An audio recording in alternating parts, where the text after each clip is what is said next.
Seniors కి దారి ఇవ్వండి. తప్పండి నాన్న నెంబర్ చెప్పు.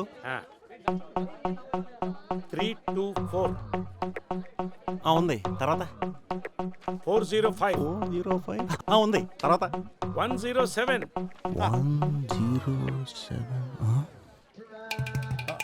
లేదేంటి? లేదా తప్పుకో. ఒక్క నంబర్లో మిస్ అయిందిరా. ఒక్క నెంబర్లో మిస్ అవ్వడానికి కదా లాటరీ టికెటా? హాల్ టికెట్ నెంబరు చూసి కూడా రాయటం రాదు. రే ఆ అమ్మాయి ఏం రాసిందో యాజ్ ఇట్ ఈస్ జెరాక్స్ తిప్పాను రా. అక్షరం వదలకుండా రాశాను. ఏం రాసిందో అదే దింపేవా? అసలు దాని నెంబర్ ఎంతో చెప్పు. నా ముందు నంబరు 106. లేదు అంటే ఆ చదువుల తల్లి. చదువుల తల్ల దాని తల్ల ఎక్కడుంది అది?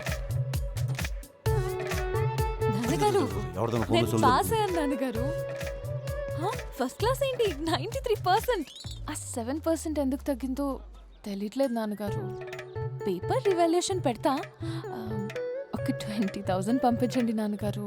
మీరు తలెత్తుకునేలా నేను చేస్తా. అదే తల కొంచెం పైకెత్తమ్మా. ఇటు చూడు.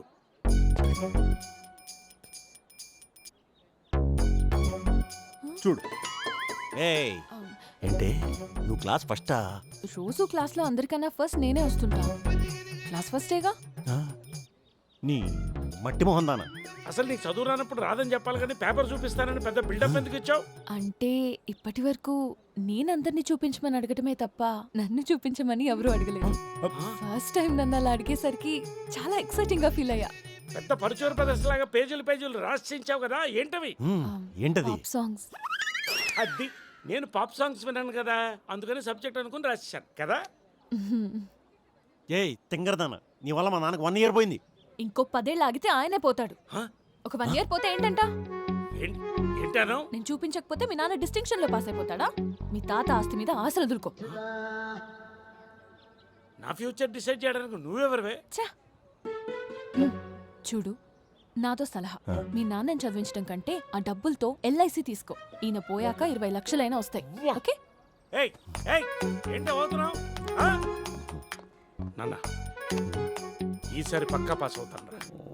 నా వెనక ఇంకో అమ్మాయి ఉంది, అద్భుతంగా రాస్తుంది. దాన్ని రిక్వెస్ట్ చేద్దాం. అది కాదు నాన్న, నువ్వు రాసింది సప్లై ఎగ్జామ్ అయినప్పుడు నీ చుట్టూ ఉండేది బోగ్గాళ్ళు. వాళ్ళని చూపించమన్నాను చూడు, ఆ లాజిక్ ఎలా మిస్ అయిపోయాను. కరెక్టేరా.